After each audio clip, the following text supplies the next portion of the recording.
Gaspé. Monsieur le Président, le 30 mars dernier, Ottawa a décrété une suspension de la pêche au hareng et au maquereau dans le golfe du Saint-Laurent. Entre nous, ça a tout l'air d'un moratoire déguisé. Sans aucune pitié pour nos pêcheurs, Pêche et Océan Canada n'a pas jugé bon de les informer d'avance, ni même d'aviser le ministre des Pêcheries du Québec de cette décision. Tout le monde a été pris de court à la veille du lancement de la saison. Qu'est-ce que ça implique concrètement? C'est une trentaine d'employés touchés dont la majorité n'ont pas accès à l'assurance-emploi. Ce sont des milliers de dollars d'investissement en équipements qui ne serviront pas et c'est l'incertitude la plus totale sur l'avenir de cette pêche-là.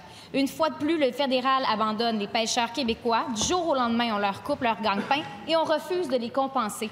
Il y a un mois, lors des crédits budgétaires, le ministre s'est engagé à écrire une lettre à son homologue fédéral. Je veux savoir, en date d'aujourd'hui, a-t-il reçu une réponse à sa lettre et qu'est-ce qu'il va faire pour sortir nos pêcheurs de cette impasse? Monsieur le ministre de l'Agriculture, des Pêcheries et de l'Alimentation. Vraiment ma collègue de Gaspé pour la question, parce qu'effectivement, la situation de la biomasse pour les espèces dont elle a parlé est problématique au point où le gouvernement fédéral a décidé d'imposer cette année un moratoire pour qu'il n'y ait pas de pêche. Puis effectivement, ça affecte quelques pêcheurs, ça affecte aussi du personnel de transformation.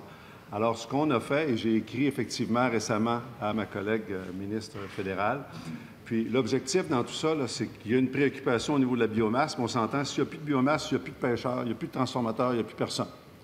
Puis les gens qui gèrent l'évaluation de ces stocks-là, les scientifiques, sont du côté du gouvernement fédéral. Mais on s'entend, quand on prend des décisions comme ça, on doit mesurer l'impact des décisions qu'on prend, puis on doit s'assurer qu'on vient mitiguer cet impact-là auprès des gens qui sont concernés. Dans ce cas-là en particulier, cette annonce-là a été faite de façon très abrupte. Effectivement, il n'y a personne qui avait été consulté de notre côté. Et puis, on a eu le résultat. Et tout de suite, on s'est mis en communication avec le cabinet de Mme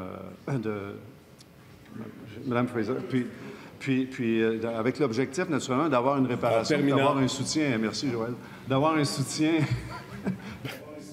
Première complémentaire, Madame la députée de Gaspé. Monsieur le Président, ça fait longtemps qu'on sait que le Québec est la dernière des priorités du MPO. On a besoin d'un ministre au Québec qui se tient debout et qui défend son monde sur le terrain.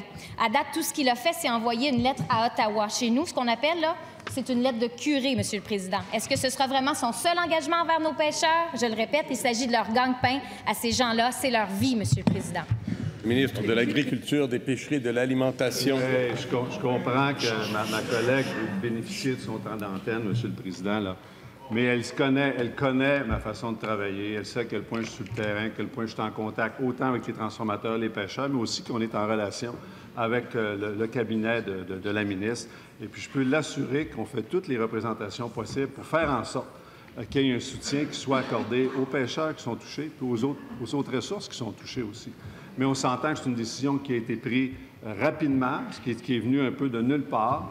Et puis l'objectif, c'est de mesurer un peu l'impact de ces décisions-là, puis d'obtenir une réparation pour nos gens ici au Québec. Deuxième complémentaire, Madame la députée de Gaspé. Monsieur le Président, j'ai toujours pas de réponse à ma question. Est-ce que ça veut dire que lui-même n'a pas reçu de réponse de son homologue au fédéral? Donc, le ministre choisit de laisser ça entre les mains du fédéral. Et je pense qu'il a un devoir face à nos pêcheurs. Alors, je lui demande aujourd'hui de s'engager à les rencontrer avant la fin de la session actuelle. Va-t-il le faire? Monsieur le ministre de l'Agriculture, des Pêcheries et de l'Alimentation.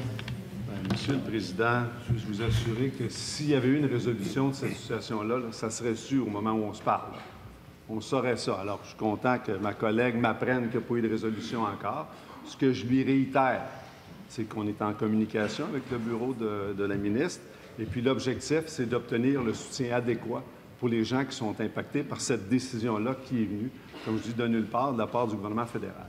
Ceci étant, je veux dire, les journées passent, on discute avec les gens et on espère avoir cette résolution-là le plus rapidement possible, mais elle peut être assurée du fait que je vais continuer à faire les représentations nécessaires pour avoir cette réparation-là, Monsieur le Président. Question.